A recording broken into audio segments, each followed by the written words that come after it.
Bom dia, pessoal. Aproveitando que vocês estão entrando aí, eu sou o Matheus Lima, né? Eu vou me apresentando já, mas depois vou ter que me apresentar um pouco de novo, porque eu sei que boa parte ainda está entrando, mas só para quebrar esse gelo inicial. Eu sou o embaixador da Singularity Universe aqui em Ribeirão Preto e estou junto com o meu xará Matheus Machado. Hoje aqui a gente está participando dessa organização aqui do bate-papo, tá? Então, provavelmente um dos Mateuses vai estar ajudando em algum momento, ou com as perguntas, ou então com toda a organização aqui, né, Matheus? Isso aí. Adianto pelos dois, pelo Joaquim e pelo Clécius. Se vocês tiverem papel e caneta para anotar coisas, tenham e anotem, porque eles trazem muitas coisas bacanas. O bate-papo que a gente teve prévio na terça-feira, eu já tirei várias notas, imagina hoje que vai ser o oficial, certo? Então, eu acho que é mais esse acordinho de convivência, né, para ficar todo mundo na mesma linha. E aí eu passo a palavra agora, oficialmente, institucionalmente, para o Matheus Lima apresentar o Singularity e, de fato, a gente começar o evento. Perfeito, Xará, vamos lá. Pessoal, então, assim, como o meu Xará já anunciou, a gente tem hoje como foco aqui duas grandes mentes, duas pessoas, dois especialistas que vão trazer um assunto, ou na verdade são diversos assuntos dentro de um mesmo guarda-chuva, que seria o guarda-chuva da modernização das empresas do mundo atual, tanto a parte da indústria 4.0, né, que aí você entra mais com uma pegada de tecnologia, e a parte de inovações também. Bom, isso eu vou deixar mais para eles explicarem. Eu acho que o legal de falar aqui nesse início é que essa iniciativa que a gente está trazendo aqui para Ribeirão, né, faz parte da Singularity University, que é um polo de estudos de tecnologias e inovação no mundo todo. Ela é bem conhecida, principalmente nos C-levels de grandes organizações, porque os cursos de imersão da Singularity são uns cursos bem caros, sofisticados, então, mas o foco, agora tá indo, né, Matheus? Dá um joinha aqui, tá? Destravou, né? Legal. Mas o foco dos capítulos, no caso, nós temos um chapter da Singularity, né? Então, não é vender o curso, né? O nosso objetivo, porque criou-se em torno da Singularity uma comunidade de pessoas que gostam dessa parte, desse assunto, né? Dessa temática de tecnologias, e principalmente um termo que ficou muito foi cunhado, ficou muito famoso dentro da Singularity, depois fora, que é esse termo de organizações exponenciais, né? Dali saiu toda essa ideologia do crescimento exponencial das organizações que dominou e ficou famoso no mundo todo. Então, quem gosta desse assunto de crescimento exponencial de organizações, de mindset exponencial, ou seja, como que você tem uma mente e cria uma cultura organizacional para que a sua empresa cresça de forma muito acelerada, como que você usa tecnologias exponenciais, então todo esse termo exponencial é muito forte dentro da SU. Outros termos são moonshot, que é você mirar algo muito grande, como você impactar bilhões de pessoas, etc. Tem muitas ideologias ali que foram criadas, e em torno disso criou-se uma comunidade de pessoas interessadas em discutir esse assunto. Então foi por meio dos capítulos, os chapters, que esses assuntos são discutidos nas comunidades. Então, nós temos mais de 190 capítulos espalhados pelo mundo, e Ribeirão Preto, a gente tem um capítulo que está hoje, agora abrangendo toda a região, Rio Preto, São Carlos, Araraquara, Franca. E o objetivo, então, desse primeiro encontro do nosso capítulo foi justamente fazer uma parceria com o CIESP, e não só o CIESP Ribeirão, mas CIESP também Franca, São Carlos, Araraquara, Rio Preto, que é o Noroeste Paulista, para que a gente pudesse fazer um primeiro evento bem bacana e apresentar a ideologia, o que a gente está trazendo para a nossa região. Então, nada melhor do que ter dois palestrantes excelentes, especialistas, para a gente começar uma discussão sobre esses assuntos, e o intuito nosso é a gente ter cada vez mais pessoas plugadas a gente, né, para que a gente possa criar mais eventos, mais discussões, trazendo esses assuntos, puxando tudo que tem, como são 190 capítulos espalhados pelo mundo e a gente tem contato com esse pessoal todo, a gente tem sempre essa intenção de trazer para a região o que há de mais avançado que está acontecendo no mundo, e uma outra via é levar cases de sucesso da nossa região para o mundo. Então, esse é o principal foco nosso aqui, criar uma comunidade focada em inovação, tecnologia, pensando sempre nesse crescimento exponencial. Bom, eu acho que agora a gente já está quase na hora de começar o nosso primeiro palestrante, o Clécius.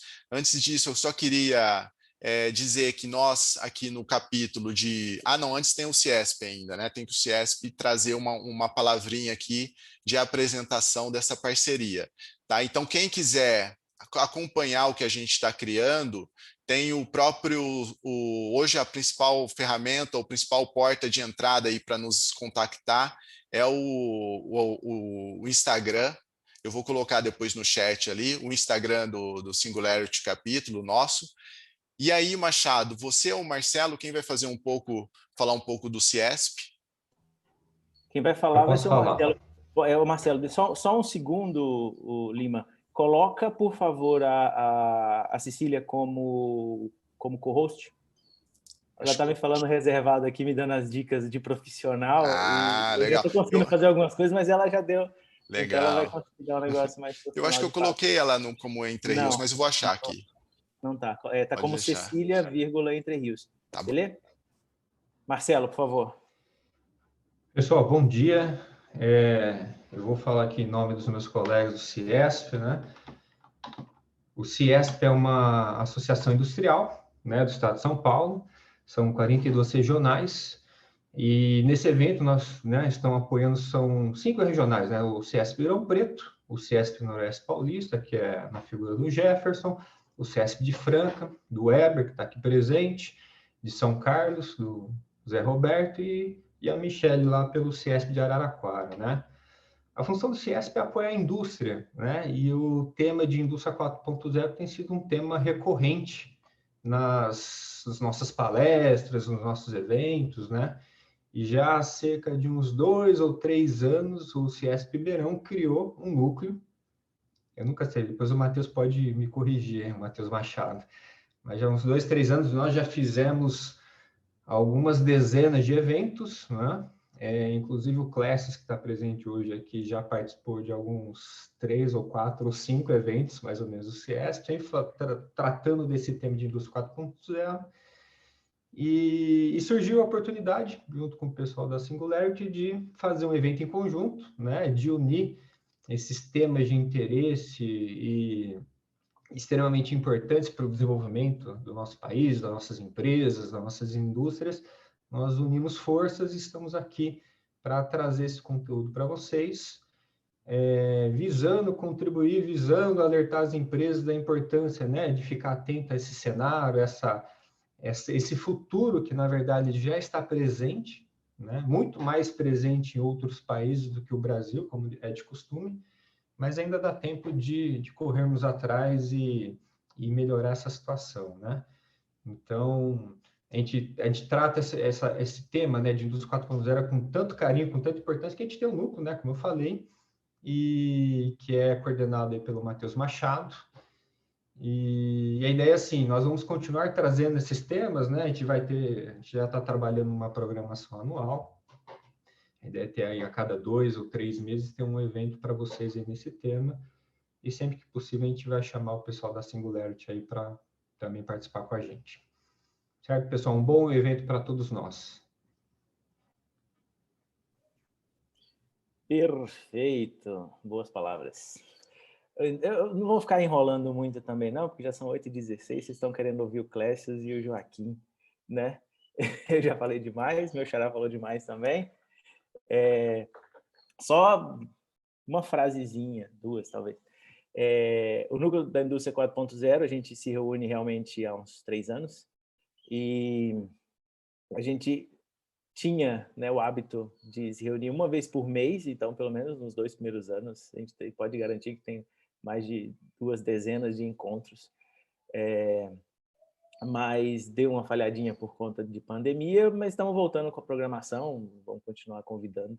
E a ideia é sempre trazer nessa dinâmica que vocês vão perceber de bate-papo. Então, uma das regras também já... Enquanto os speakers estiverem falando, se vocês já tiverem perguntas, anotem ou já podem colocar no chat, que o Matheus Lima já vai reunir isso também para fazer no momento oportuno. Mas a gente reserva também um tempo bacana para um bate-papo de fato, né? Para vocês abrirem e baterem papo, porque essa é a ideia desses encontros, dessas conversas, né? É trocar informações, é trocar ideias mesmo, trocar conhecimentos. Certo? Então agora deixo vocês com a ilustre presença do senhor Clécius. Não é isso, Clécius? Você que vai começar? Fica à vontade, a palavra é sua. Obrigado. Se apresente, acho que fica mais fácil. Tudo bem? Olá para todos, agradeço aí a presença. Na verdade, nós começamos essas conversas aqui há 3 anos no grupo, como o Marcelo e o Matheus colocaram, né? E eu tenho me debruçado desde 2013 sobre as questões que envolvem a indústria 4.0 e aquilo que a gente chama, para tentar reunir tudo numa expressão, né, a transformação digital das empresas. E aí, dentro dessa nossa ideia de fazer um papo mais informal possível, acho que quando a gente começou isso lá atrás, o tema era totalmente desconhecido. Hoje as empresas estão se engajando cada vez mais nesse processo. E o que eu queria fazer era um pouco um convite de reflexão sobre o que a gente aprendeu até aqui sobre essa questão da transformação digital das empresas e, principalmente, pensar o que vem por aí, né? E eu começo falando que sempre, quando a gente falava disso, a gente falava assim, o mundo está cada vez mais incerto. E aí a pandemia, né, incerteza maior que essa, acho difícil imaginar, né, chega como um grande transatlântico e colide com a realidade de todos nós, né? Então, eu lembro que entre março e abril do ano passado, a coisa que mais aparecia no meu WhatsApp era, poxa, precisava ser tão incerto assim? E aí a gente está aqui há 1 ano nesse horizonte de incerteza, né? E aí, queria falar um pouquinho disso, primeiro porque eu acho que hoje, pensando com os olhos da experiência, né, 4.0 não diz o que de verdade está acontecendo no mundo. Acho que se eu tivesse que escolher um termo para isso hoje, eu chamaria de Smart Technologies, porque é um conjunto de tecnologias que confere às empresas e às organizações como um todo mais inteligência. Ela otimiza processo, ela reduz custos, enfim, é um conjunto de tecnologias que realmente tem esse objetivo de tornar as empresas mais inteligentes. Dizer que, desde quando a gente começou essa história aí anos atrás, né, os sensores continuam, por exemplo, cada vez mais baratos, mas as aplicações ganharam um nível de maturidade muito maior, né? Por exemplo, quando a gente fala em manutenção, a gente tem um número cada vez maior de máquinas que são capazes de realizar autodiagnóstico e autocorreção. Ao mesmo tempo, e isso é importante, né, essas ferramentas de autodiagnóstico e autocorreção, elas estão sendo incorporadas sem aumentar praticamente o valor inicial do equipamento frente àquilo que ele era, por exemplo, há 3, 4 anos atrás. Uma questão que a gente não falava muito, e a gente vai falar bastante hoje, eu acho, eu vou deixar mais espaço para isso no debate, é a questão de energia, num primeiro momento. Energia, obviamente, é um custo muito significativo para todas as empresas, para as indústrias de transformação mais ainda, né? E aí é engraçado, né? Porque quando a gente falava em energia, isso tinha um impacto muito maior para empresas exportadoras, no seguinte sentido: quando você exporta, você compara os componentes de custo com os outros países. Então, obviamente, quando você compara o custo de energia do Brasil, quilowatt-hora, com o da Austrália, ou, por exemplo, com o do México, a gente tinha e tem ainda algumas desvantagens competitivas. Só que isso se tornou um problema seríssimo também para quem faz produtos para o mercado interno. Por quê?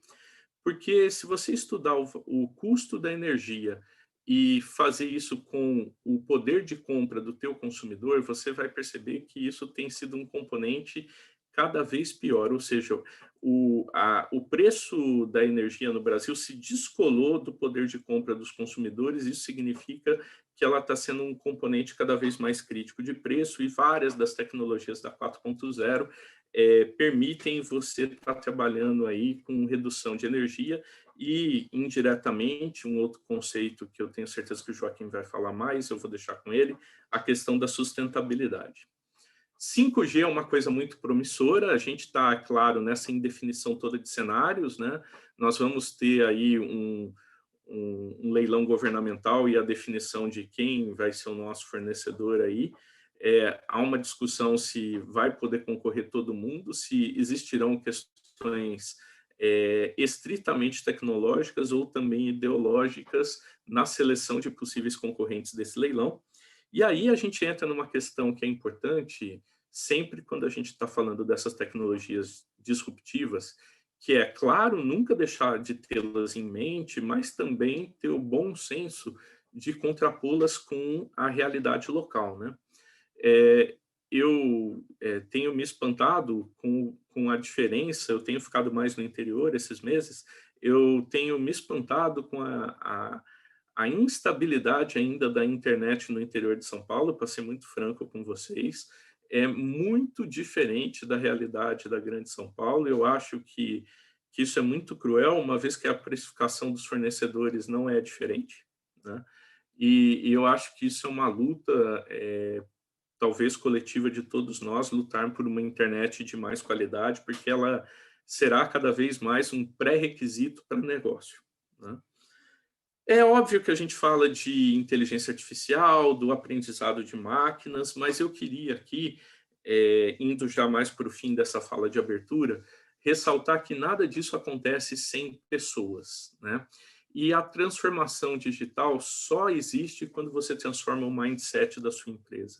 Ela só existe quando você, de verdade, consegue ter um ambiente de colaboração na discussão da reestruturação de seus processos internos, e você consegue rumar para uma forma mais efetiva de atuação a partir dessa sinergia de pessoas e de uma análise muito crítica sobre os processos que você tem no seu hoje, né? E dizendo, para concluir sobre isso, que um desafio que a gente tem, primeiro pensando na questão de banda e de internet, ainda é o cloud. Cloud é uma questão crítica, cada vez mais crítica, e que a gente deve se atentar. E um problema que é mundial e de verdade será um problema por muitos anos ainda é a questão de cibersegurança, né? Nós estamos cada vez mais digital dependentes, é inevitável e é bom, mas ao mesmo tempo isso implica em a gente ter o cuidado, temos que nos atentar para como a gente consegue fazer isso num ambiente seguro.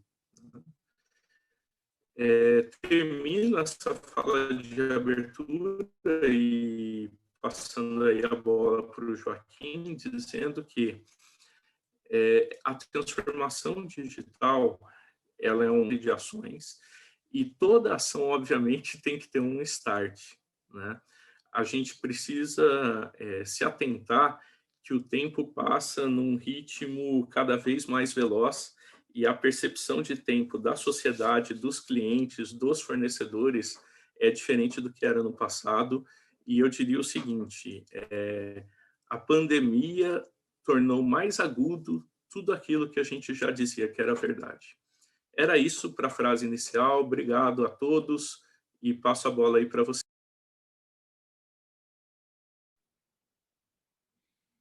Clécio, muito obrigado. Acho que super bem colocados seus pontos aí. E até pegando o gancho com o que você está falando, né? Eu trouxe alguns slides aqui para me apoiar na minha apresentação. As pessoas me perguntam, né, em relação ao futuro. Eu sou um estudioso há muitos anos dessa história de futuro da gestão e futuro da organização. Eu costumo dizer que eu não sei exatamente quando o futuro começou, eu sei que foi alguns anos atrás, mas de fato ele foi acelerado em aproximadamente aí março de 2020 no mundo com a pandemia. Então, com certeza, a questão do Covid-19 trouxe uma pressão natural aí nas empresas e nas organizações para se adequarem ao que convencionou se chamar de novo normal. Eu trouxe aqui uma apresentação muito rápida para guiar um pouquinho dessa nossa visão e, sem dúvida nenhuma, não tenho a menor expectativa de querer ser exaustivo em relação a essa visão de futuro das organizações, né? Eu acho que essa é uma primeira provocação de um olhar que eu tenho e que eu tenho visto aí ao longo dos mais de 20 anos de experiência de consultoria em gestão, atuando em diversas empresas, né, no Brasil e no mundo, e também como empreendedor, né, na área de tecnologia, um pouquinho desses desafios, desse futuro das organizações. E aí, contextualizando um pouquinho, né, o Clécio falou bastante aí da questão da incerteza, né, e eu trouxe aqui uma estatística mostrando o tempo médio de sobrevivência das empresas na Fortune 500, que são as 500 maiores empresas dos Estados Unidos. E na década de 30, uma empresa na Fortune 500 ela ficava em torno de 90 anos. Então, a gente via um mercado muito estável, um cenário muito estável, onde as empresas tinham uma vantagem competitiva, normalmente baseada em economia de escala, baseada em produtividade, baseada em eficiência. E essa vantagem competitiva era mantida por muitos anos, não é? Quando a gente vê na década de 64, a gente já vê um tempo médio de sobrevivência caindo para 61 anos. Então, ou seja, as 500 maiores empresas continuavam as 500 maiores durante 61 anos. Em 2019, isso foi atualizado já pelo MIT para 16 anos. E segundo estudos da McKinsey, que é uma consultoria global aí de gestão, daqui 15 anos, nenhuma das empresas Fortune 500 serão as mesmas empresas. Então, se a gente olhar 10 anos atrás, provavelmente as maiores empresas hoje da Fortune 500 não eram sequer citadas entre as Fortune 500. Então, essa incerteza traz para nós uma certeza de que não existe estabilidade. A estabilidade ela não existe. Essa incerteza ela é constante daqui para frente. Então, nós vamos ter que aprender a gerenciar na era da incerteza. Então, quando a gente fica ansioso ou toda essa questão, essa pandemia de ansiedade também que está acontecendo pela questão da incerteza, o grande aprendizado que eu tive estudando muitos anos isso e discutindo com muitas pessoas nós vamos ter que conviver com a incerteza. Essa é a primeira provocação que eu trago aqui para a nossa reflexão e para a nossa visão. E aí, se por um lado a gente tem a incerteza para as empresas, para as indústrias estabelecidas, nós estamos aqui falando de indústrias, né? Para as indústrias estabelecidas, eu costumo sempre dizer, você não precisa mais tomar conta só com um olho no peixe e outro no gato. Você tem que olhar o peixe, o gato, o passarinho biônico, que é a startup que usa inteligência artificial, que quer comer o gato, comer o passarinho e tomar toda a água do aquário, né? Então, não é mais suficiente somente a gente olhar e cuidar um olho no peixe e outro no gato. Só para vocês terem uma noção muito simples disso, eu trouxe aqui uma estatística também mapeada pelo MIT. Quantas startups vocês acreditam que foram formadas em 2015? Quem puder rapidinho compartilhar no chat aí, quantas startups vocês acham que em 2015, no ano de 2015, foram criadas? Quantas startups? Alguém tem uma ideia? No mundo, tá? Globalmente. Estamos falando de centenas, nós estamos falando de dezenas, nós estamos falando de milhares. Quem consegue aí dar um chute aí de quantas startups foram montadas no mundo em 2015? Alguém consegue aí quem quiser compartilhar no chat aí, para a gente ver aqui quantas startups, 500 mil, Cíntia Trevisani aí, uma super querida, está falando, 500 mil startups foram criadas no mundo, 5 milhões, 50 milhões de novos negócios formados globalmente. Então, nós estamos falando que a cada dia, em 2015, segundo estimativas do MIT, 137 mil startups foram fundadas por dia. Então, hoje as indústrias têm todos os desafios políticos, econômicos, sociais, tecnológicos do Brasil, toda a questão regulatória, taxação, toda essa complexidade. Nós temos essas tecnologias exponenciais que o Clécius muito bem endereçou, trazendo oportunidades e ameaças e desafios, obviamente, e nós temos um verdadeiro enxame de startups, todo mundo querendo comer um pedaço desse mercado aí das empresas estabelecidas e das próprias startups. Então, a gente vê aí uma briga muito grande. Então, qual que é vamos dizer assim, o pano de fundo disso, né? Para o gestor, para o empreendedor, para o executivo que está aqui nos ouvindo, né? É uma sensação de desespero no sentido de, poxa, mas como é que eu inovo e, ao mesmo tempo, entrego o resultado, extraindo o máximo de eficiência operacional dos negócios atuais ao mesmo tempo? Quer dizer, eu preciso entregar ali o resultado, eu preciso entregar o fluxo de caixa, eu preciso garantir minha liquidez, eu preciso investir, ao mesmo tempo, em tecnologias exponenciais, eu preciso entender exatamente qual é o efeito do 5G no meu negócio. Eu tenho agora um caminhão de dados que eu preciso tomar decisão, então eu preciso de novas habilidades como ciência de dados e outras coisas que estão longe do meu radar e, ao mesmo tempo, inovar. Eu preciso me comprometer com o resultado de hoje, mas se eu ficar só focado no hoje, eu tenho certeza que eu não vou ter amanhã. E aí é onde a gente fala, só tem uma solução para isso. Então, uma coisa que eu tenho certeza que vai ter que estar no futuro das organizações é o que a gente chama de ambidestria organizacional. Ou seja, as organizações elas vão ter que ser cada vez mais ser ambidestras. E não querendo fazer uma comparação pobre, mas como nós estamos no país do futebol, seria o paralelo a um jogador que chuta com as duas pernas.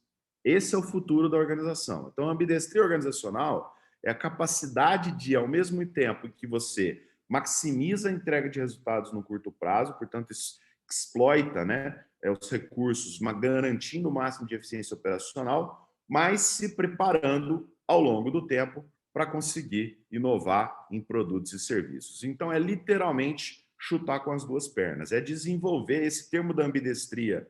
Ele foi bem usado olhando para esses dois lados do cérebro, onde normalmente o lado esquerdo está mais relacionado às decisões lógicas e o lado direito está mais relacionado às decisões criativas, mas aqui nós estamos falando de uma composição, de você maximizar, garantir o máximo de eficiência operacional e, ao mesmo tempo, ter uma organização flexível e inovadora o suficiente para conseguir atender e entregar todos esses desafios. Como é que eu faço isso, Joaquim? Essa é uma pergunta que sempre me vem, né?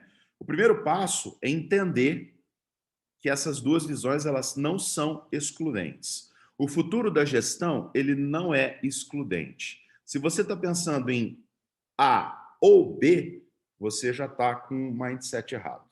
Você tem que pensar no A e no B. O futuro da gestão não é ou, o futuro da gestão é e. Esse é o futuro da gestão. Então, nesse sentido de E, nós vamos ter que ter dois tipos de habilidades. Aí o Clécio falou bastante da questão de pessoas na transformação digital, mas nós vamos ter que entender que nós precisamos de habilidades de delivery, são habilidades de entrega, e desenvolver na nossa equipe habilidades de discovery, habilidades de descoberta. E o maior erro que a gente pode cometer é uma pessoa que é extremamente criativa falar assim, não, mas eu não tenho capacidade de desenvolver habilidades de entrega. Ou o inverso também é verdadeiro. Não, você nasce criativo. Criatividade é um dom, não tem como ser desenvolvido. Os estudos mostram que é como se fosse tudo na vida, como se fosse um músculo. Então, o empresário, o gestor, o líder, ele tem que forçar as equipes e as organizações a se tornarem ambidestras, desenvolvendo habilidades de entrega e habilidades de descoberta. Exemplos de habilidades de entrega são aquelas habilidades que contribuem para uma pessoa ou organização entregar resultados em relação ao planejamento. Então, envolve análise, planejamento, orientação para detalhe, autodisciplina. É toda aquela, vamos dizer assim, gestão mais tradicional das escolas de negócio. E as habilidades de descoberta são o que convencionou-se chamar, por exemplo, de design thinking, ou inovação, ou lean startup, né? Estou trazendo temas aqui de mercado para tangibilizar um pouco desse conceito da descoberta. E normalmente está relacionado a algumas habilidades, como a habilidade de questionamento, ou seja, você fazer questões que levam à inovação, né? Você observar exatamente o que está acontecendo, você fazer networking, não só aquele networking de resultados, então eu vou buscar pessoas que pensam muito parecido comigo e que nós vamos fazer negócio juntos, mas networking de descoberta, então você conversar com pessoas e conviver com pessoas que têm uma visão, uma experiência diferente da sua, é onde entra toda essa agenda de diversidade das empresas e a importância dessa diversidade, de trazer esse networking complementar, porque isso estimula a inovação, a experimentação e experimentar de forma barata, de forma rápida, né? Se você quer inovar mais, você precisa experimentar mais barato, experimentar mais rápido, e a capacidade de associação, que é você pegar questões absolutas, num primeiro momento não relacionadas, e desenvolver isso numa solução de negócios. Então, poxa, como que eu posso dar mais segurança para a minha transação usando o blockchain, por exemplo? Ou como que eu posso usar, como uma startup da qual eu faço parte, que é a Improvify, a gente está usando inteligência artificial para resolver problemas de gestão. Então, a gente já consegue prever o atingimento de metas, no caso, por exemplo, de uma rede de varejo, com mais de 91% de acuracidade. Então, nós estamos usando Data Science, que é uma tecnologia para conseguir, machine learning, para conseguir resolver problemas de gestão. Então, essa é a habilidade de associação. Entendendo que essas habilidades elas são complementares e elas precisam estar nas organizações, a gente precisa entender que isso é um equilíbrio. Tá certo? Então, de novo, se você está pensando assim, não, mas pô, PDCA já era, já acabou, cara, você está com o mindset errado. Tá certo? Nós estamos vivendo no futuro que é o E. Então, hoje nós temos já modelos de gestão, nós temos ferramentas para lidar com a certeza, com a entrega e com a estabilização de processos, que é o famoso PDCA e SDCA. Então, se você tem um desafio de entrega e estabilização, você tem que usar aqui as ferramentas que dão certo desde 1920 com o Shewhart, que é o PDCA e o SDCA. E áreas e que demandam gestão da incerteza e descoberta, você usar, por exemplo, Design Thinking ou essa ferramenta aqui, que é o Método do Inovador, que é um livro fantástico, se chama O Método do Inovador, do Nathan Furr, que é como que você resolve um problema gerenciando num ambiente de alta incerteza, transformando hipóteses em conhecimento, em fatos e dados. Então, o recado aqui existem, primeiro, reconhecer que nós estamos na era do E, né? Nós não estamos na era do OU, na gestão, que as empresas vão precisar ser ambidestras cada vez mais e conseguir entender isso. Conseguir entender também ao longo do tempo, portanto, que essa relação entre incerteza e baixa incerteza, ela vai conviver daqui para frente. E você vai precisar ter esses dois modelos de gestão. O modelo de gestão da certeza e o modelo de gestão da incerteza. Aqueles departamentos em que você tem muita certeza e tem muita você precisa estabilizar, você vai usar métodos como processos, PDCA, SDCA, e aqueles temas em que você quer inovar, que você precisa descobrir alguma coisa que você ainda não conhece 100%, você pode usar métodos de gestão dessa incerteza. Uma das ferramentas mais importantes é o que a gente chama de 3 horizontes da ambidestria, né? Isso é bastante usado hoje pelas empresas na hora de desenhar roadmaps de transformação digital, por exemplo. Os 3 horizontes da inovação é você entender que esse conceito da incerteza ele está diretamente relacionado ao tempo.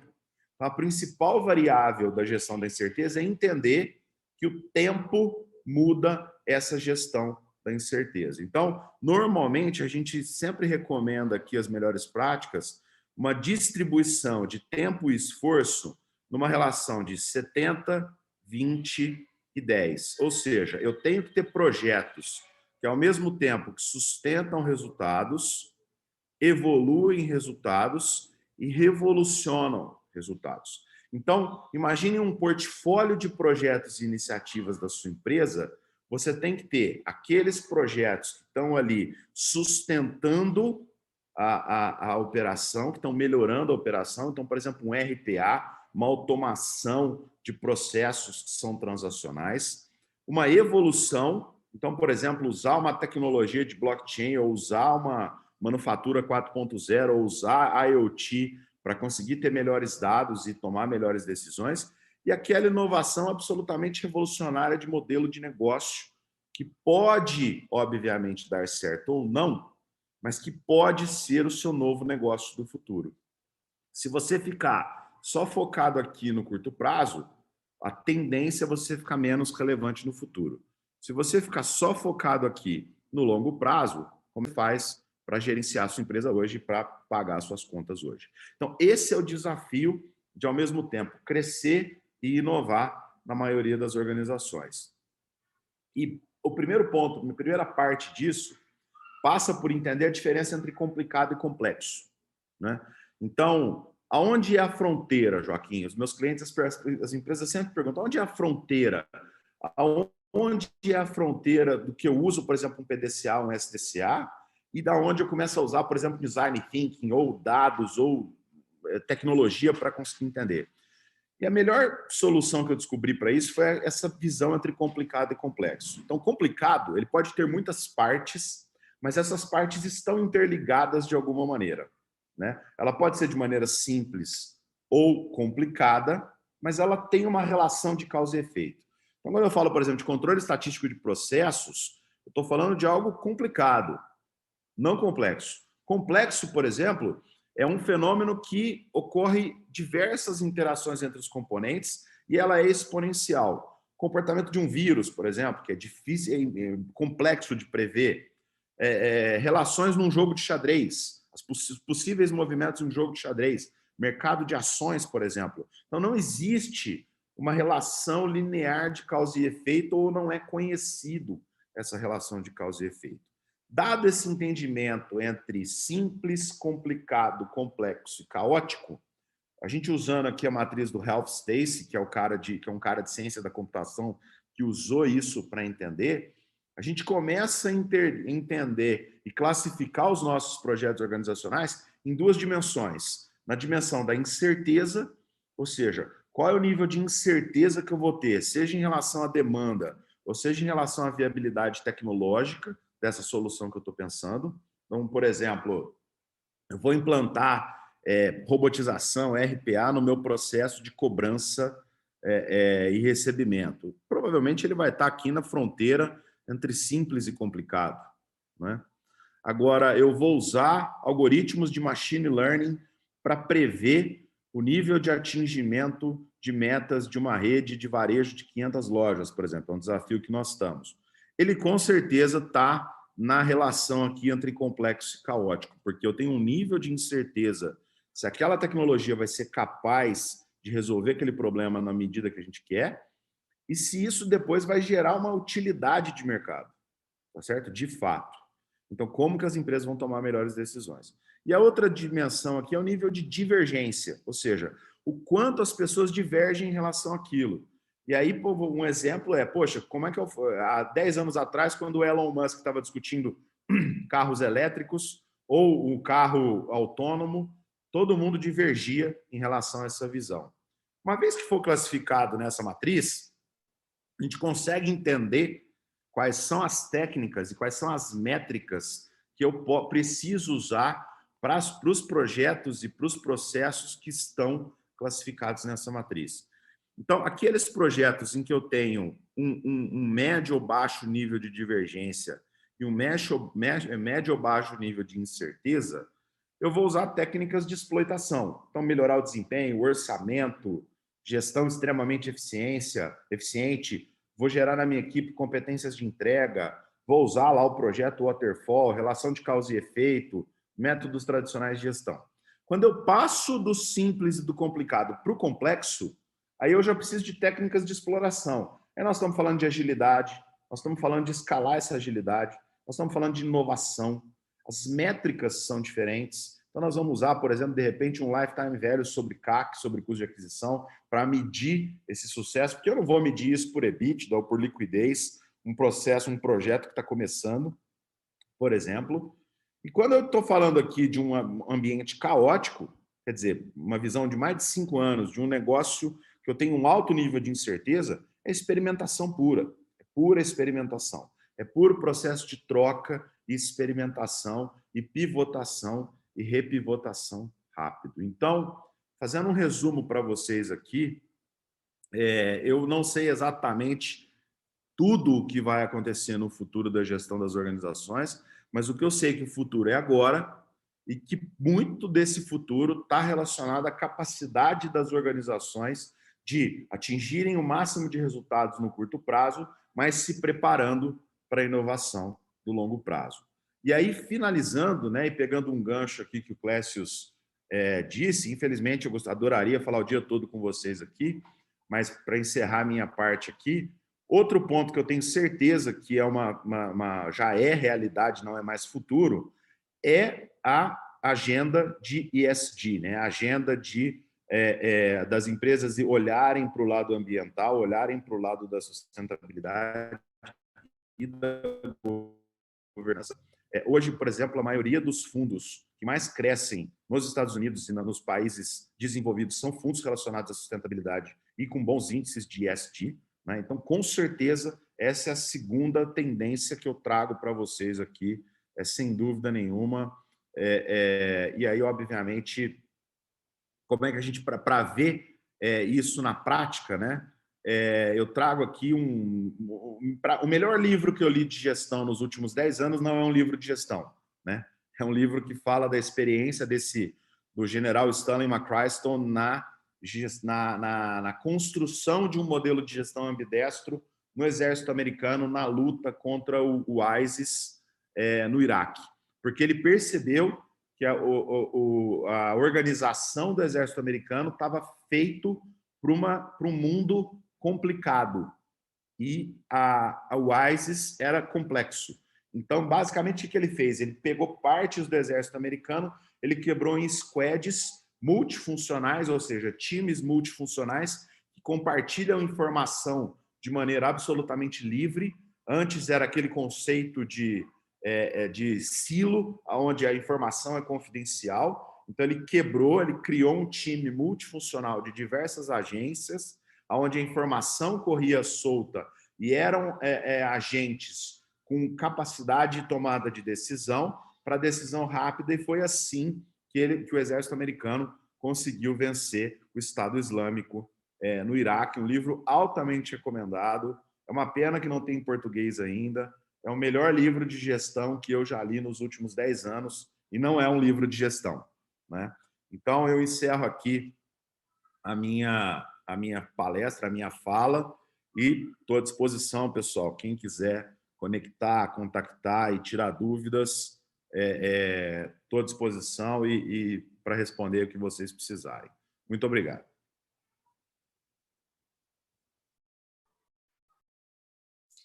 Excelente, Joaquim. Excelente, Clécius. Maravilhoso.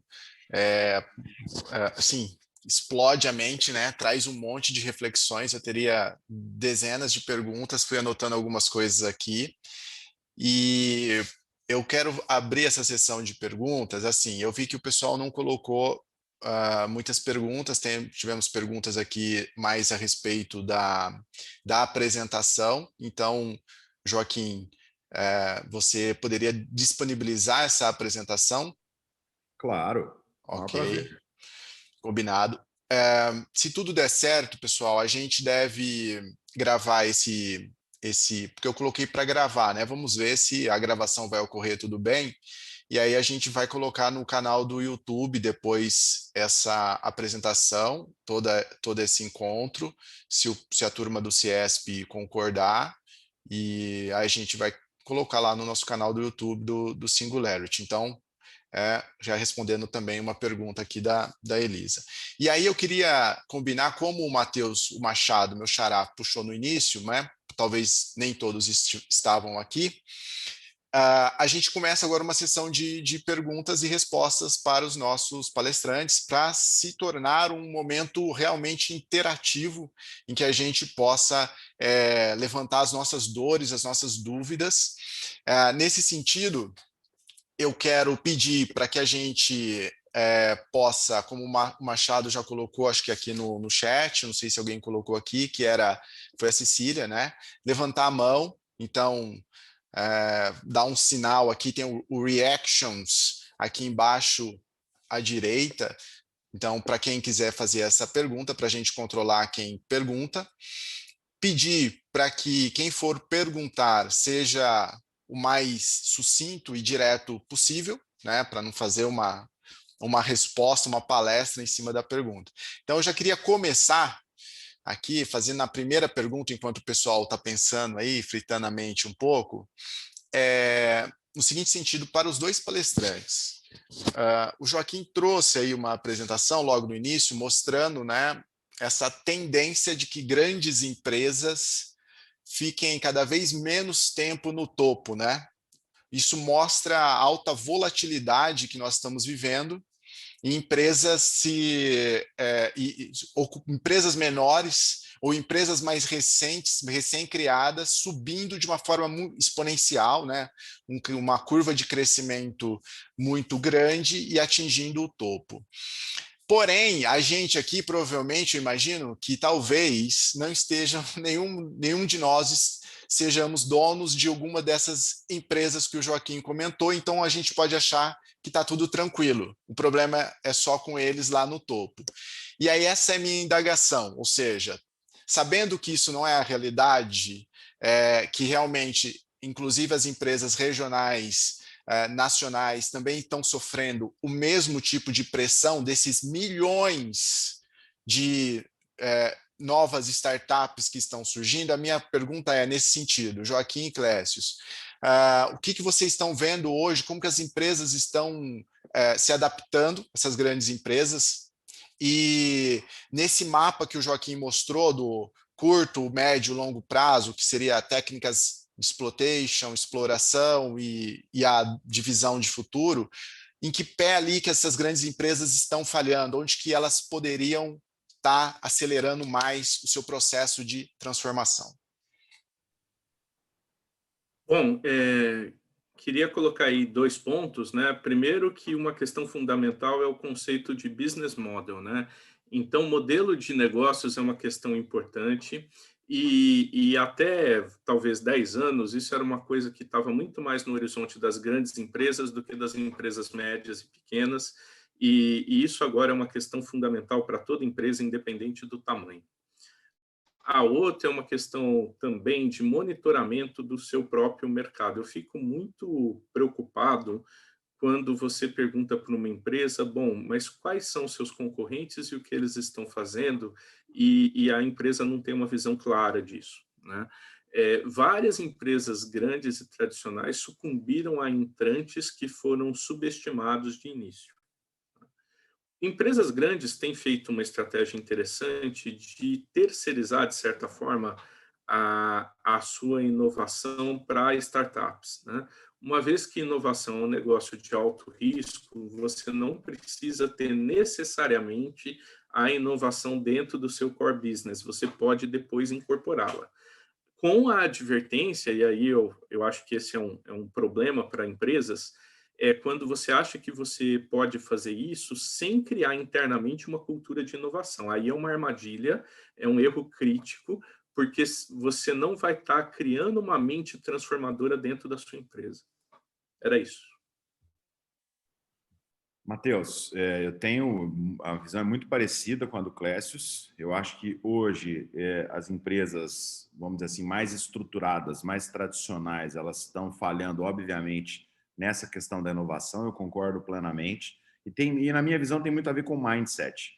As empresas se acostumaram com aquela história do confidencial, do fechado, do ambiente fechado, de não trocar, né? E a gestão do futuro, muito pelo contrário, você tem que trocar com o ecossistema. Então, o que eu vejo de boas práticas de empresas é justamente isso, trocando, tendo ali projetos com aceleradoras, fazendo hackathons, por exemplo, trazendo talentos externos, né, co-criando, ou talvez crowd creating, quer dizer, criando com muita gente soluções para os seus negócios. Essa é com certeza uma vertente que eu vejo. A outra vertente, que é um maior desafio ainda, é quando uma empresa estabilizada ou estabelecida adquire uma startup, né? Muitas vezes a gente vê a aquisição como um acqui-hiring, que a gente chama, quer dizer, muito mais contratando aquele talento do que necessariamente comprando a empresa. E se a cultura, se a empresa estabelecida não souber gerir essa empresa startup, ela acaba matando a startup.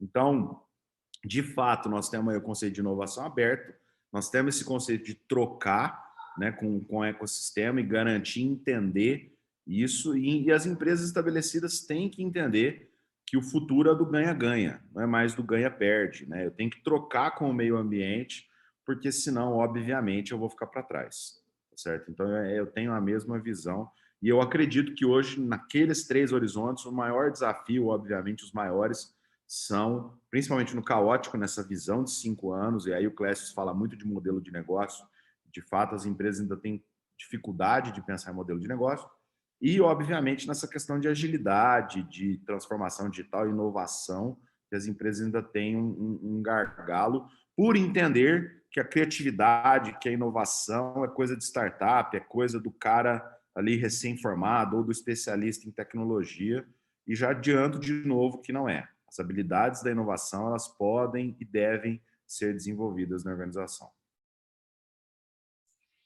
Maravilha. Eu vou chamar aqui, então, para a próxima pergunta, a Liseila. Falei correto o nome? Liz, você pode abrir a câmera e o microfone, por favor, e fazer a pergunta. Bom dia, meu nome é Liseila, mas pode chamar de Liz também. Eu sou docente do Centro Paula Souza, sou aqui da FATEC Rio Preto e sou agente de inovação da Assessoria de Inovação Tecnológica do Centro Paula Souza também. E a minha pergunta é para os dois, apesar de saber que a resposta pode ser meio complexa, não complicada, mas eu gostaria de saber, assim, dentro dessa perspectiva, dessa ambidestralidade, o que eles acham que poderia acontecer com o ensino, tá? Seja ele público ou privado. Obrigada, bom dia.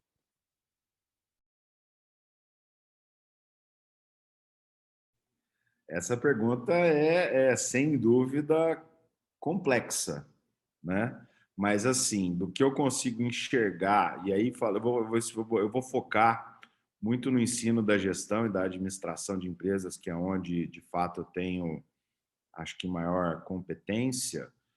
Sem dúvida nenhuma, é a utilização dessas tecnologias no ensino, e muito mais do que isso, né? E aí talvez até endereçando um pouquinho para a educação básica, a tecnologia hoje ela nos permite tirar o foco do ensino, que é focado no professor, e ir para a aprendizagem, né? Então, quando a gente fala, por exemplo, de inteligência artificial, de algoritmos de machine learning, a gente consegue hoje fazer essa mudança de mentalidade, de entender que as pessoas aprendem de maneiras distintas e, portanto, eu não tenho mais que estar focado no meu processo de ensino, onde o professor transmite conhecimento, e sim no processo de aprendizagem, onde aquele aluno absorve esse conhecimento. Então, essa eu acho que é a mudança de mentalidade que o futuro e a tecnologia podem trazer para a educação, não só na gestão e na administração, mas na própria educação básica também.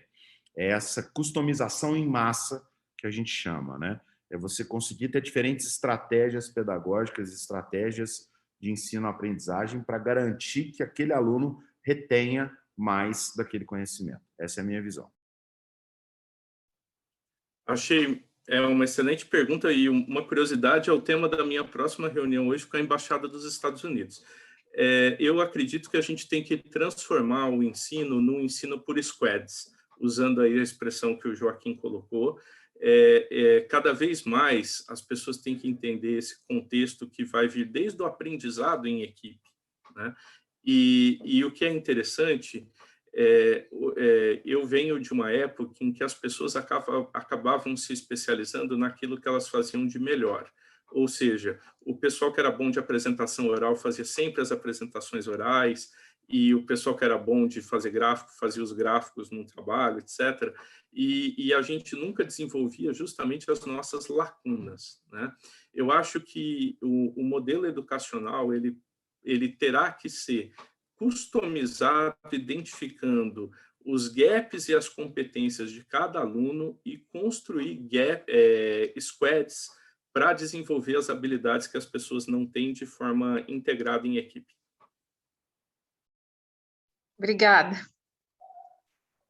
Perfeito, perfeito. Vamos pegar a próxima pergunta, que vai ser do Danilo. Bom dia. Mas eu quero colocar uma pergunta junto também, porque eu sou perguntador. Talvez a minha pergunta para os dois, para o Clécius e para o Joaquim, eles podem até responder a minha depois, porque ela é até talvez um pouco capciosa. Talvez não tenha nem a resposta de pronta, assim, né? Apesar que o Clécius tem, já desafiei algumas vezes, ele já respondeu. Nesse mundo VUCA, Bunny, né? Que a gente sabe que tem muita tecnologia, muita inovação que vinha naquela potência, e aí, de repente, tum, chega a pandemia. Vocês pensam em alguma tecnologia, alguma inovação que tiveram, ao contrário do normal, tiveram que esperar por conta da pandemia? Porque o normal, o que a gente percebe, né, o que é mais fácil de ver, são tecnologias que aceleraram, tipo uma digitalização de um monte de empresa pequenininha teve que fazer. Isso a gente colocar uma coisa bem relativizada, né?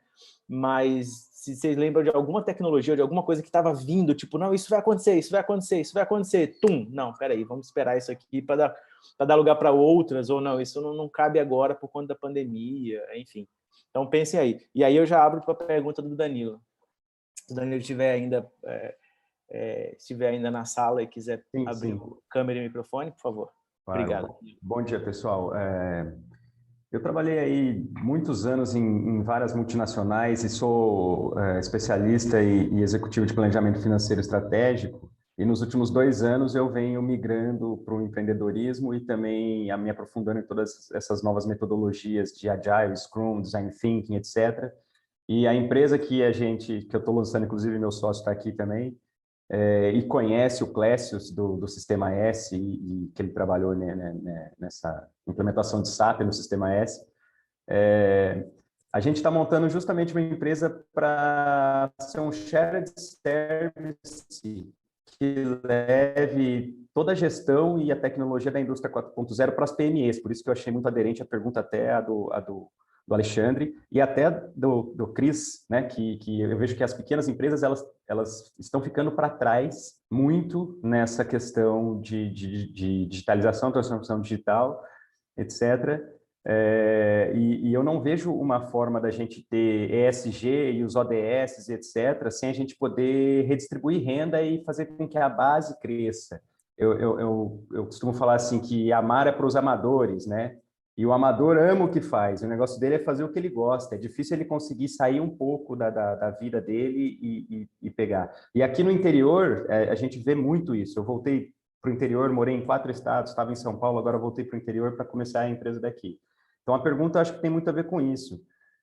E a gente, no desenvolvimento da nossa empresa, a gente vê tanta tecnologia, tanta ferramenta, tanta metodologia, que a gente está fazendo um inventário. A gente está criando assim, eu preciso ter todas as ferramentas na prateleira para eu combiná-las para resolver determinados assuntos que podem ser relacionados à parte do PDCA ou à parte da inovação e etc. Então, eu acho que a gente tem muita informação, a gente tem que qualificar um pouco essa informação, testar as coisas e levar isso mais mastigado nessa base, pelo menos nesse primeiro momento, porque senão eles não vão entrar e eu vejo assim um analfabetismo funcional crescente, porque a vida mudou, a educação é outra, isso também já entrou na discussão, então acho que tem a ver com isso.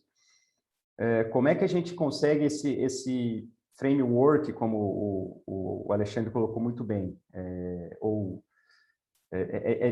aonde encontrar, ou vamos ter que criar isso, ou já existe alguma coisa que eu possa focar nesses pequenos? Era nesse sentido a pergunta. Obrigado. Eu posso começar, Clécio, desculpa. Eu acho que o primeiro ponto você já respondeu essa pergunta, que é compartilhando recursos, né? Quer dizer, eu acredito muito nessa visão do shared services, né? Do serviço compartilhado. Eu acho que a tua ideia tem um mega potencial, porque de fato as empresas não conseguem contratar um CFO ou qualquer coisa que seja, as PMEs. Eu acho que esse é o primeiro ponto. Segundo ponto, para priorizar, eu acho que é o famoso Pareto, paretar. E do que eu conheço de PME, 80% tem problemas de contabilidade. Os caras não conseguem ter um DRE e um balanço e uma conciliação bancária entre fluxo de caixa e competência. Uhum. Então, assim, nesse inventário de ferramentas que vocês estão fazendo, eu recomendo fortemente paretar. Quais são aqueles 20% de ferramentas que vão resolver 80% dos problemas? E aí eu acho que a gente tem que construir realmente essa fundação, sabe? Não adianta eu chegar numa PME falando de agilidade, de squad, de design thinking, se o cara não consegue saber se ele vai ter caixa para pagar as contas no mês que vem. Então, eu começaria pelo básico e paretando isso. Acho que essa é a minha resposta. Obrigado.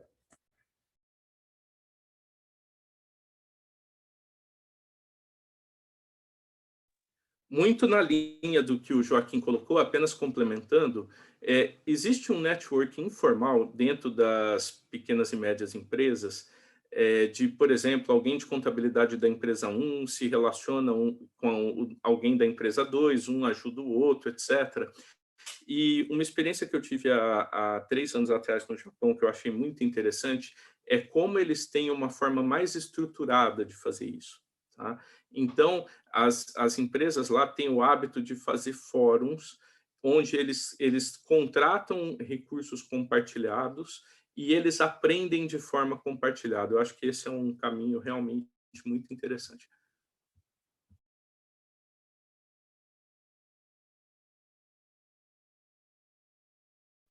Legal, pessoal, obrigado. Acho que estamos no caminho certo aí. Tem mais perguntas do que respostas, mas esse é o mundo atual, né? Acho que a consultoria traz mais isso do que respostas claras, né? Ô Danilo, mas aí pegando uma frase do Peter Drucker de 1954, eu digo o seguinte: o trabalho essencial e importante da gestão não é ter as respostas, é fazer as perguntas certas. Exato, delimitar o problema, né, também. Esse é um outro ponto, assim, se a gente for olhar, ao mesmo tempo que muita coisa mudou, o basics ainda não mudou, entendeu? O basics da gestão ainda não mudou. Então a gente olha a frase de 1954 do Peter Drucker e elas são mais atuais do que nunca.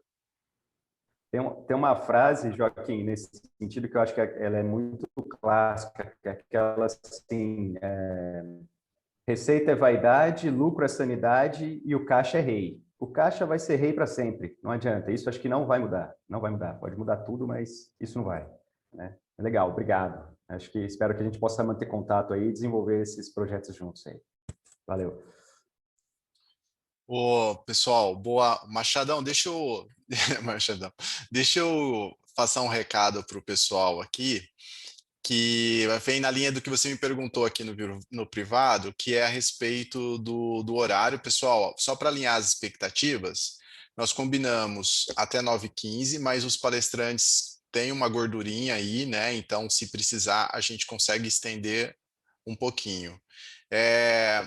A próxima pergunta... outra coisa, também me mandaram no privado, perguntando como é... O Joaquim, por exemplo, é um voluntário do capítulo da Singularity U aqui da nossa região, né? Tá numa equipe nossa, que é a equipe de tecnologias exponenciais. O Danilo, que acabou de fazer a pergunta, é outro que está também numa equipe nossa de capitalismo consciente. Então, assim, a gente está com 63 pessoas contribuindo para criar essa comunidade de discussão interessante nesses temas.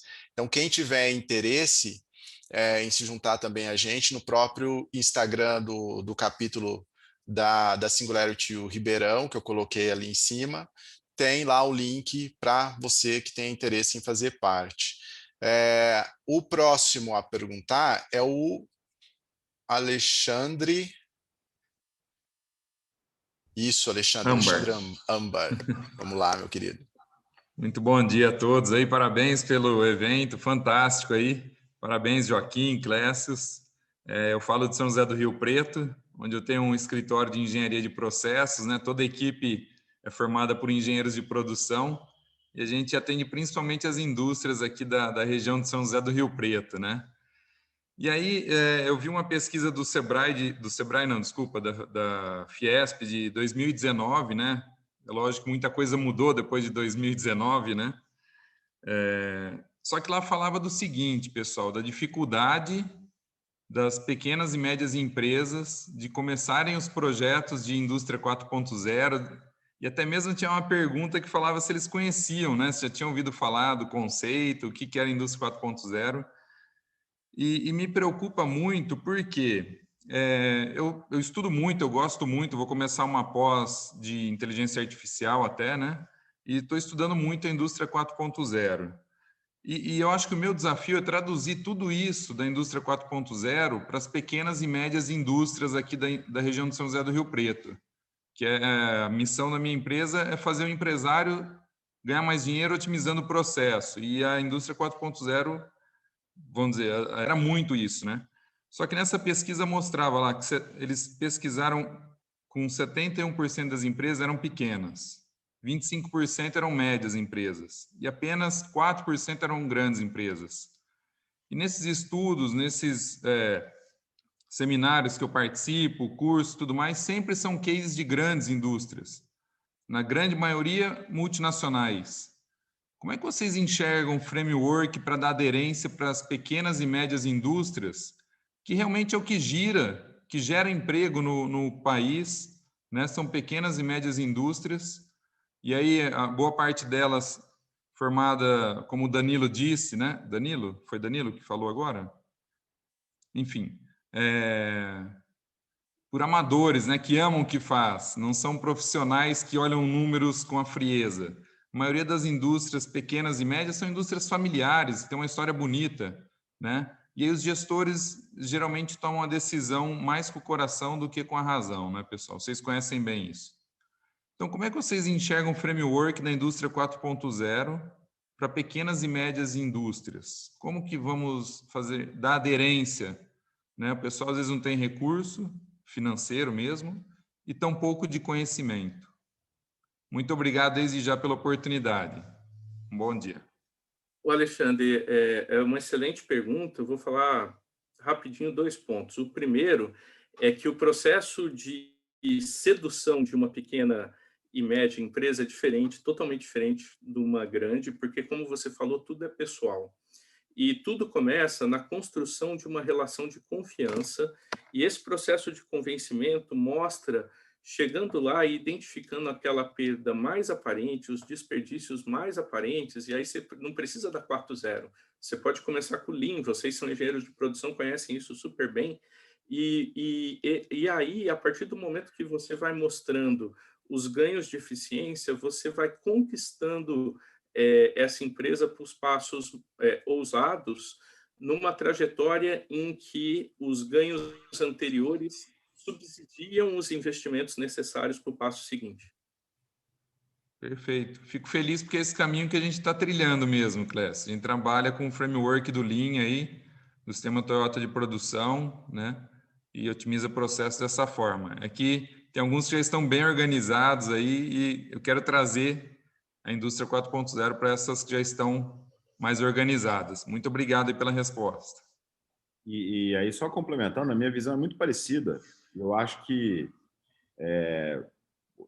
assim, a maioria das PMEs que eu vejo tem que fazer um trabalho de casa de estabilização de processos mesmo, de processos enxutos, antes de você pensar em 4.0 e voltar de novo na questão que eu falo da contabilidade, da liquidez, porque se o cara está preocupado, se o empresário está preocupado com o fluxo de caixa, se ele vai conseguir fechar a folha no dia 5, como é que ele vai ter tempo ou cabeça para pensar em IoT e Smart Sensors na indústria dele, entendeu? Então, a gente vê multinacionais fazendo e grandes empresas fazendo isso, porque elas já têm uma estabilização de processo, ela já tem a cozinha dela funcionando bem adequadamente, com isso ela consegue pensar fora da caixa. Então, acho que passa justamente por ter esse ganho rápido, acho que esse é um ponto.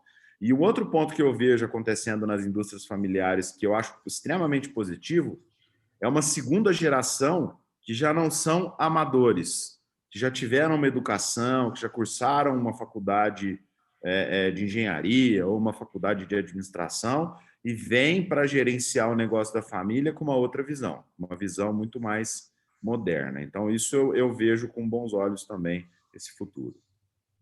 Joia, muito obrigado, Joaquim. Obrigado, pessoal. Bom, acho que tem ainda daquela lista que eu tinha passado o Cris Bazan, que depois disse que acho que a resposta já tinha sido dada, mas eu não tenho certeza se ficou a resposta toda completa. O Cris, você está aí? Você pode... Ah, está aí. Bom dia, pessoal. Na verdade, a resposta acabou sendo um pouco contemplada, mas mudou um pouco o contexto da minha pergunta. Quero perguntar o seguinte, né? Sabendo que o Joaquim trabalha muito mais com grandes corporações, o Clécio está muito mais ligado ali numa área, talvez eu possa dizer, mais educacional, eu atuo com pessoas de baixa renda, né? Na verdade, desde 2014, eu tenho um curso de empreendedorismo que eu aplico em comunidades, né? Em Sertãozinho, tem um canal no YouTube que eu faço isso. E eu tenho percebido que todo mundo, né? E esse nosso fórum mesmo aqui, a gente está falando de PME para cima. Só que a gente geralmente não fala antes das PME, né, das pessoas que realmente não têm acesso à informação de gestão e empreendedorismo e as pessoas que não têm acesso a capital porque não tem um CNPJ, não tem nem renda para ter um nome limpo num banco ou qualquer coisa assim. E aí a minha pergunta, eu vou mudar um pouquinho a pergunta que eu fiz lá atrás para como será que essas pessoas poderiam começar a acessar tecnologias e será que existem fomentos ou escolas para pessoas que realmente não têm CNPJ e são de baixa renda e moram nas comunidades? Como vocês veem esse tipo de mercado das pessoas que realmente não têm nada e querem começar alguma coisa? E muitas vezes eu ouço isso, às vezes eles têm boas ideias, mas o foco deles é alimentar a família deles que está lá em casa. Como vocês veem esse cenário? Obrigado.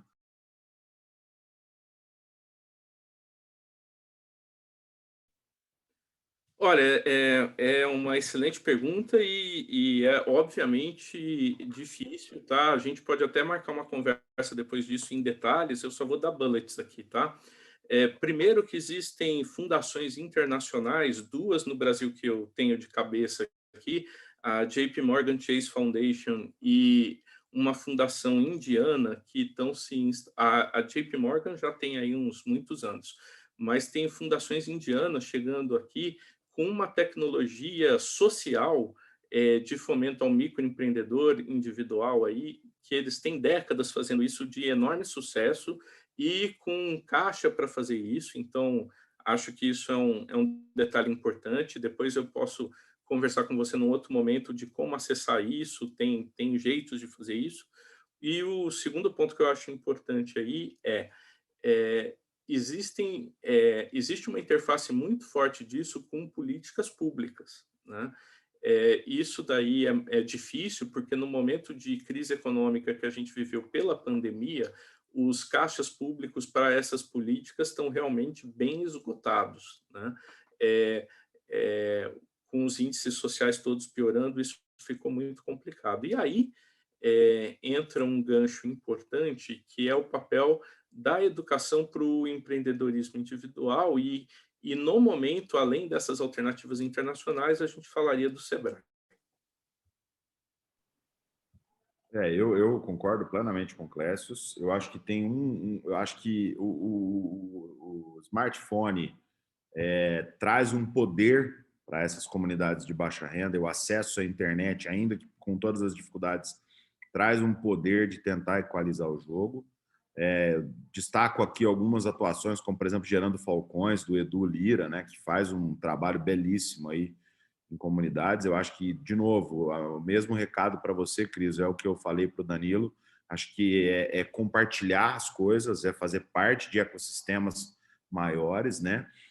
Existem hoje várias empresas que fazem por questão de filantropia e por enxergar isso como um fator, mas eu acho que e aí eu vou destacar a agenda do ESG, porque eu acho que é fundamental, é papel das grandes empresas e das grandes corporações e do próprio mercado financeiro estimular e incentivar as grandes organizações a ajudarem e subir a barra da sociedade como um todo. Então, no momento em que eu tenho empresas com ações sociais reconhecidas e com um prêmio de preço nas ações, eu consigo, de fato, gerar um capital social e financeiro para financiar e ajudar esse tipo de projeto. Tá? Joaquim, Bom, pessoal...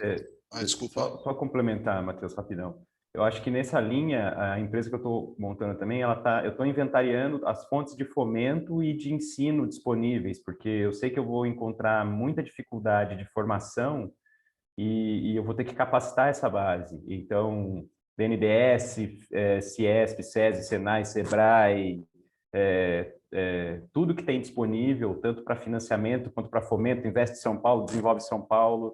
Eu estou também fazendo esse inventário de tudo isso que a gente tem. E a Singularity e Capitalismo Consciente, todas essas potencialidades eu estou querendo levantar. Então, vou deixar meus contatos, se alguém tiver iniciativas que possam ser listadas regionalmente ou nacionalmente ou até internacionais, também vou fazer o pareto disso para aplicar no dia a dia, tá bom? Obrigado e eu acho que tem sido muito válido e parabéns pelo evento.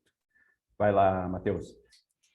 Vamos lá, eu e o Machado agora, a gente vai caminhar para o encerramento. Antes eu vi que a Liz levantou a mão, se der tempo, se os palestrantes tiverem um tempinho, dá um tempinho, Joaquim Clécius, para responder essa última pergunta, ok?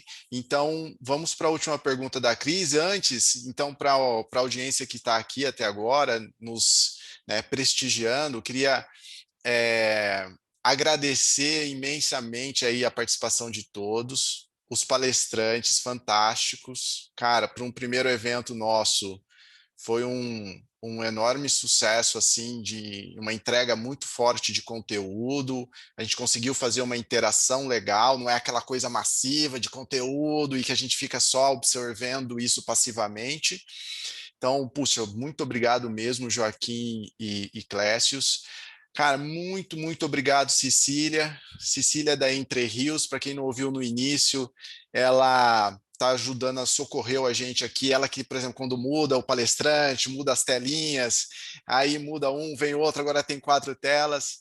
É a Cecília, né? A empresa dela é especialista nisso, em eventos, a Entre Rios, e, poxa, eu entrei em contato com ela ontem, 10 horas da noite, e ela está aqui para ajudar a gente. Se não fosse ela, talvez a experiência não seria, com certeza não seria tão boa quanto está sendo, né? A todo o pessoal do Ciesp. E aí, Machado, peço também para você dar a sua fala, e aí a gente pode encerrar, eu acho que com a pergunta da Liz, que eu acho que foi a última que enviou uma pergunta lá, os palestrantes concordaram.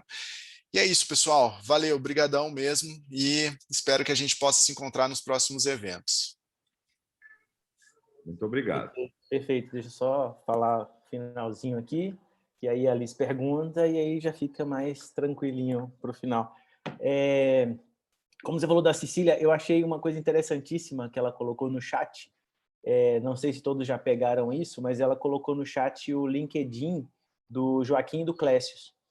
Então, sempre no final, como é que eu entro em contato com eles? E tá, já entra no LinkedIn, eu imagino que eles não vão recusar as conexões, manda uma mensagenzinha lá e abre a conversa. Estava no evento lá do Singularity com o Ciesc e tal, e aí dá para, né, mandar perguntas e criar um networking a partir daqui. Então, isso é bacana. Lá, a Cecília colocou novamente no chat, então isso é bem legal também. Acho que para todo mundo, né, criar essas conexões. Eu agradeço também, em meu nome, como coordenador do núcleo, em nome do Ciesp, a participação do Joaquim, o brilhantismo, o conteúdo que ele trouxe, a participação do Clécius também, que apesar de ser de casa, a gente não deve deixar de agradecer, não deve nunca cair no comodismo de dizer que é de casa e por conta disso não tem que agradecer, mas não, tem sim que agradecer sempre, e até mais ainda por ser de casa, né? Por ter essa proximidade. Então, eu agradeço muito todos vocês. Vocês não responderam minha pergunta ainda, não sei se é porque ela foi muito capciosa, se ela foi muito complexa, mas, enfim, se tiver como responder sim, se não tiver também, não tem problema. E aí eu já deixo para a pergunta da Liz e a gente já, né, vai seguindo também. Muito obrigado, pessoal. Posso falar? Então, eu também sou aqui de São José do Rio Preto, como o Alexandre, achei que foi importante a pergunta dele, mas eu tenho ainda uma pulga atrás da orelha, é que a gente lida com empresários, né, de pequeno porte, mas, assim, de pequeno porte. Essas estratégias que vocês estavam falando de compartilhamento, disso, de fazerem juntos, né? É uma iniciativa que a gente tem aqui na cidade há muito tempo, através da Associação Comercial, os núcleos de jovens empreendedores e tal, que dá para a gente fazer isso em relação aos filhos, né? Mas ainda a tomada de decisão ainda está na mão dos pais, que são mais velhos, e tem uma resistência incrível nessa questão do compartilhamento, né? É uma desconfiança generalizada dentro desses ambientes. É quase que não chega a ser fogueira de vaidades, porque não são grandes empresas, e quando são também acontece isso, mas essa dificuldade da cooperação, do compartilhamento, tanto que a gente não tem no estado de São Paulo, é menor o número de cooperativas, né, dessa linha de trabalhar juntos, né? E eu fico pensando que tipo de argumentação, né, poderia ser colocada para esses pequenos empresários familiares, né, para que eles tenham essa vontade, esse interesse em participar disso, porque só traz benefício. E aí a gente tem feito diversas estratégias e diversas argumentações, e eu acho que o Alexandre e o Vladimir, que estão aqui também, que são de Rio Preto, que sabem dessa dificuldade que a gente tem, isso está no interior, é pesado, né? É pesado. Então, eu não sei se eu estou fazendo uma afirmação ou se eu estou pedindo um comentário, é mais um desabafo em relação à nossa dificuldade de fazer o contato, de trazer para perto desse ecossistema e dessa comunidade que a gente tem tentado fazer, pelo menos aqui na região de São José do Rio Preto. É isso, obrigada. Agradeço tudo até agora. Obrigada, adorei.